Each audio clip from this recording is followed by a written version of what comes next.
Hello viewers, আসসালামু আলাইকুম। চলে আসলাম নতুন একটি টিউটোরিয়াল নিয়ে। তো আজকে টিউটোরিয়াল হচ্ছে কিভাবে দুটো গ্রানি স্কোয়ারকে আমি জয়েন করব। অনেকেই বুঝতে পারেন না।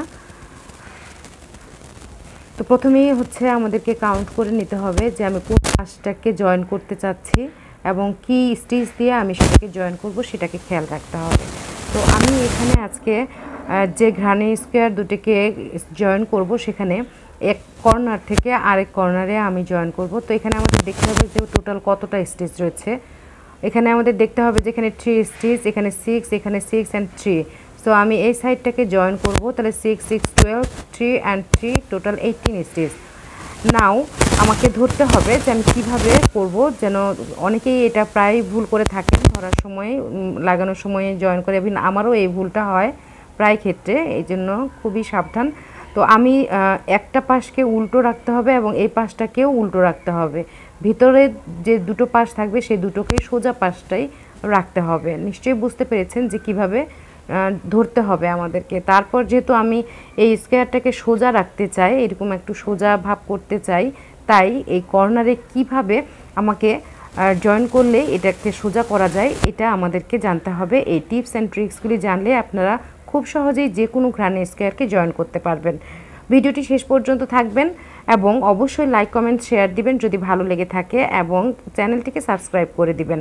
পরবর্তী নোটিফিকেশনগুলি পাওয়ার জন্য অবশ্যই বেল বাটনটি অন করে রাখবেন এবং শেষ পর্যন্ত থাকবেন অবশ্যই। তো জয়েন করার জন্য অনেকেই অনেকভাবে জয়েন করে থাকে। তো আমি এখানে জয়েন করব আজকে। প্রথমে এভাবে করে নিয়ে একটা এখানে গিট দিব, নট দিয়ে দিব, কারণ তাহলে ওভার সিকিউর হবে, এটা আর খুলে পড়ার কোনো সম্ভাবনা থাকবে না। তো এইভাবে করে নট দেওয়ার পর আমি এখানে স্ট্যান্ডিং সিঙ্গেল ক্রোশে করব। অনেকেই ভিতর দিয়ে নিয়ে এইভাবে করে একটা চেন দিয়ে করে নিচ্ছেন। তো আমি আজকে এইভাবে করব না, স্ট্যান্ডিং সিঙ্গেল ক্রোশে করব। তো স্ট্যান্ডিং সিঙ্গেল ক্রোশে করার জন্য আমাকে এইভাবে করে নিতে হবে এবং এই যে এইভাবে করে সুতাটা নিলে আমার এখানে 2 stitch on the hook and now single crochet. ঠিক একই জায়গায় আমাকে আরও একটা সিঙ্গেল ক্রোশে করতে হবে। যদি আমি এভাবে করি তাহলে আমার একই পাশটাকে সোজা রাখা যাবে। এবার আমাকে যেন আমার ভুল না হয়, নির্ভুল হয়, তাই আমাকে স্টিচগুলোকে দেখে দেখে নিতে হবে। তো প্রথমে আমি ফার্স্ট স্টিচের ভিতর দিয়ে ঢুকাচ্ছি এবং সেকেন্ড স্টিচটাকে ঠিক এইভাবে করে খুলে নিচ্ছি, একসঙ্গে নিচ্ছি না। এবং কাউন্ট করে করে আপনারা এই কাজটা করবেন, তাহলে খুব সহজে পেয়ে যাবেন।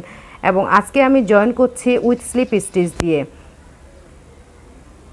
এভাবে প্রতিটা স্টিচকে ধরে ধরে এই স্টিচ এবং বিভিন্ন ওয়ে আছে জয়েনিং করার। তো আজকে আমি স্লিপ স্টিচ দিয়ে জয়েন দেখাচ্ছি এবং কথা বলতে বলতে আমি অলরেডি 3টা স্টিচকে জয়েন করে ফেলেছি। এখানে একটা জয়েন করে ফেলেছি এবং পিছনের সুতাটাকে হাইড করার জন্য, যেহেতু স্লিপ স্টিচ দিচ্ছি, এইভাবে করে সুতাটা নিলে হাইড হবে না, তাই আমি এভাবে রাউন্ড করে নিলাম। অলরেডি 3টা স্টিচ শেষ হয়েছে। এবার পরের ধাপের 6 স্টিচের কাজ শুরু করেছি। তো প্রথমে আমাকে এইভাবে কাউন্ট করে করে কাজ করতে হবে, তাহলে অবশ্যই সেটা ভুল হবে না। তো 1 অ্যান্ড 2 এবং খেয়াল রাখতে হবে অবশ্যই টাইট করে করা যাবে না, তাহলে নিচের দিকে সেটা টাইট হয়ে যাবে। একটু আলগা করে করতে হবে এবং আপনাদের সঙ্গে কথা বলার সঙ্গে সঙ্গে আমি জয়েনিংটা দেখিয়ে দিচ্ছি, কারণ কাজটা আমি থামিয়ে রাখছি না।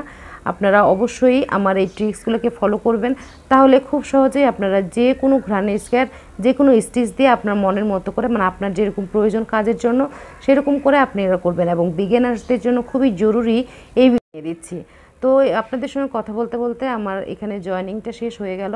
দেখতে পাচ্ছেন যে আমি কিভাবে খুবই স্মুথলি এবং সহজেই এই গ্রানি স্কোয়ার দুটাকে জয়েন করছি। এটা দিয়ে আপনারা জামা থেকে শুরু করে যে কোনো কাজ, যদি বড় কোনো টপস বানাতে চান, যদি টেবিল রানার বানাতে চান, ম্যাট বানাতে চান, তাহলে ঠিক একইভাবে আপনারা জয়েন করবেন।